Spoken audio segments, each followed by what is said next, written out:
എന്താ മോനെ, നീ എന്താ ആലോചിക്കുന്നേ? ചേച്ചി എന്നാ പോകുന്ന? എവിടെ? ധോണിയും മോനും പോയ പോലെ പുതിയ വീട്ടിലേക്ക്.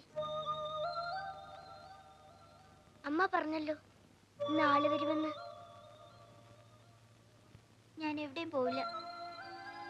നിങ്ങളെയൊക്കെ വിട്ട് ഞാൻ എങ്ങോട്ടും ഇല്ല, ഒരു വീട്ടിലേക്കും ഇല്ല.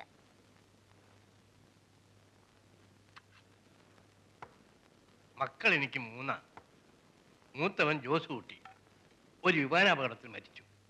രണ്ടാമത്തവൻ ജോയ് കുടുംബവുമായിട്ട് കാനഡയിൽ സെറ്റിൽ ചെയ്തു, അവിടുത്തെ പൗരത്വമായി. പിന്നെ മോളി, അവളും കുടുംബവും അമേരിക്കയിലാണ്. അതും ഇപ്പോഴത്തെ പരുവം കണ്ടിട്ട് അവിടെയൊക്കെ തന്നെ ഉറയ്ക്കുന്ന മട്ട. പിള്ളേരെ കാര്യം നിർബന്ധിക്കുന്നുണ്ട്.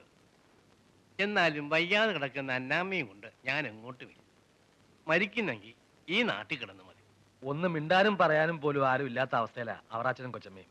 ഞാൻ ഈ കാര്യം സൂചിപ്പിച്ചപ്പോ തന്നെ എടുപിടിയെന്നും പറഞ്ഞ് ചാടി പുറപ്പെടുകയായിരുന്നു. ഒരുപാട് കാലമായിട്ട് ഞങ്ങളുടെ ആലോചനയുള്ള വിഷയമാണ് താൻ വന്ന് പറഞ്ഞത്. കുഞ്ഞിനെ എന്നോടൊന്നും ചോദിക്കാനില്ലേ? എനിക്ക് ആനിയമ്മയുടെ മകളെ ഞങ്ങളുടെ സ്വന്തം മകളെ പോലെ വളർത്തും. ഞങ്ങളുടെ കാലം കഴിഞ്ഞാലും അവളുടെ 3 തലമുറയ്ക്ക് കഴിയാനുള്ളത് അവിടെ ഉണ്ട്. അതൊക്കെ നിയമപരമായി അവളുടെ പേരിലേക്ക് ആക്കും.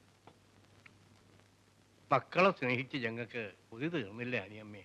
എനിക്ക്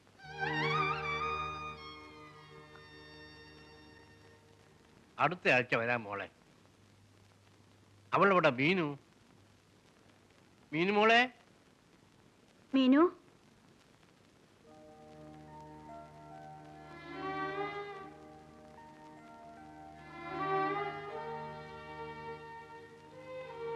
അടുത്ത ആഴ്ച വരാൻ മോളെ.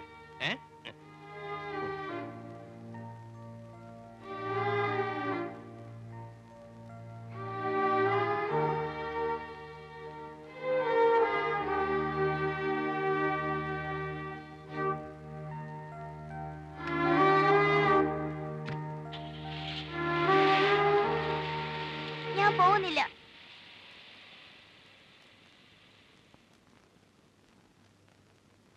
പോവാതെ പിന്നെ അമ്മയെ റോണി ഒറ്റയ്ക്കാക്കിട്ട് ഞാൻ എങ്ങോട്ടും പോകത്തില്ല, അത് ഉറപ്പാ.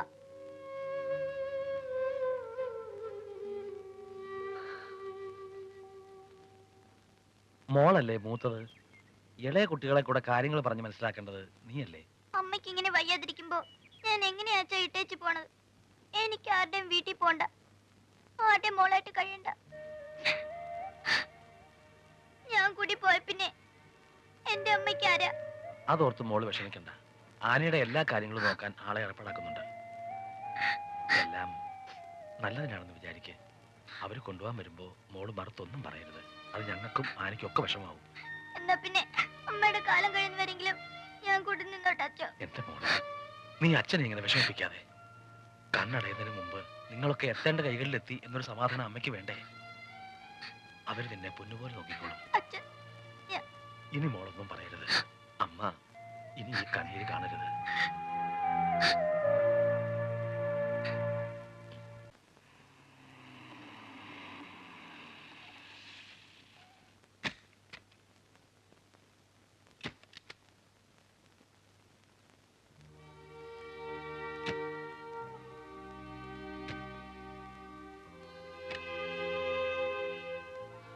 വാ മോളെ.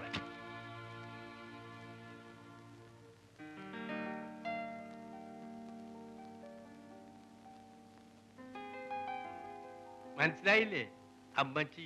ഈശോമിശിഹായ്ക്ക് സ്തുതിയായിരിക്കട്ടെ. എപ്പോഴും എപ്പോഴും സ്തുതിയായിരിക്കട്ടെ. മോളിഞ്ഞ് വന്നേ, ഞാൻ എൻ്റെ കുഞ്ഞിനെ ശരിക്കൊന്ന് കാണട്ടെ. നിനക്കിനി എന്നും കുന്തും 24 മണിക്കൂറും കാണാമല്ലോ. അവൾ നമ്മളുടെ കൂടെയല്ലേ? അവൾ ക്ഷീണിച്ചു വന്നിരിക്കുക. വാ മോളെ, മോളെ മുറി കാണിക്ക.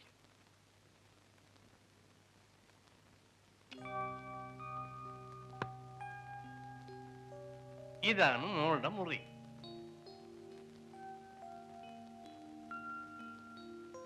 മോക്ക് കുളിക്കോ വല്ല വേണമെങ്കിൽ ആയിക്കോ. വല്ലാത്ത വിശപ്പ്. കാലത്ത് 8:30 അവിടെ നിന്ന് പുറപ്പെട്ടല്ലേ?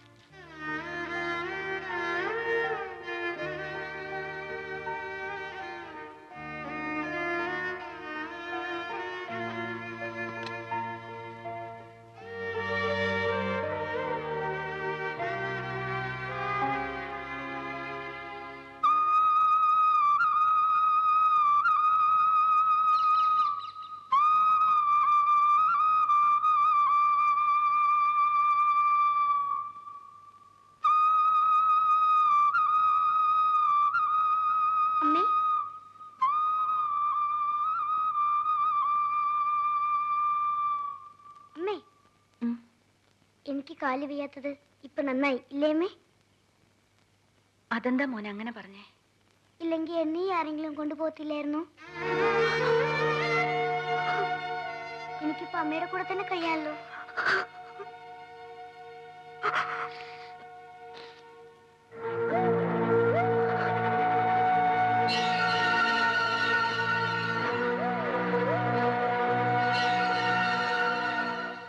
ബ്ലഡ് ട്രാൻസ്ഫ്യൂഷൻ ഇനി കണ്ടിന്യൂ ചെയ്യാൻ പറ്റുമെന്ന് തോന്നുന്നില്ല. ബോഡി റിജക്ട് ചെയ്യുന്നു. ഞാനൊരു പെയിൻ കില്ലർ എഴുതിയിട്ടുണ്ട്. വേദന വരുമ്പോൾ ഓരോന്ന് കഴിക്കുക.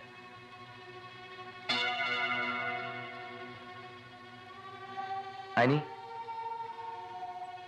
വളരെ അത്യാവശ്യമില്ലെങ്കിൽ ഇനി ഹോസ്പിറ്റലിലേക്ക് വരണമെന്നില്ല. അനിയെ സംബന്ധിച്ചിടത്തോളം ഞങ്ങളുടെ treatment is over. Take rest. സഹായത്തിന് ആരെങ്കിലും ഉണ്ടാവുമല്ലോ.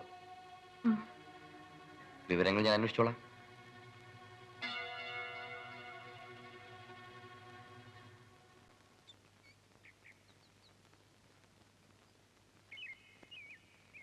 ആഹാ, ഇയാൾ പുറത്തേക്ക് ഇറങ്ങി ദേശാടനമൊക്കെ തുടങ്ങിയോ?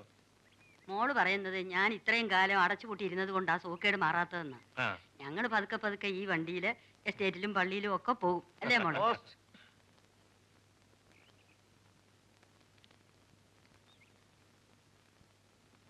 വീട്ടിൽ നിന്നാ അമ്മയുടെ കത്ത്. ഞാൻ ഇപ്പൊ വരാം കേട്ടോ. എന്തൊക്കെ പറഞ്ഞാലും അവക്കിപ്പോഴും സ്ഥായി അങ്ങോട്ടാ. അത് പിന്നെ അങ്ങനെയല്ലേ വരൂ.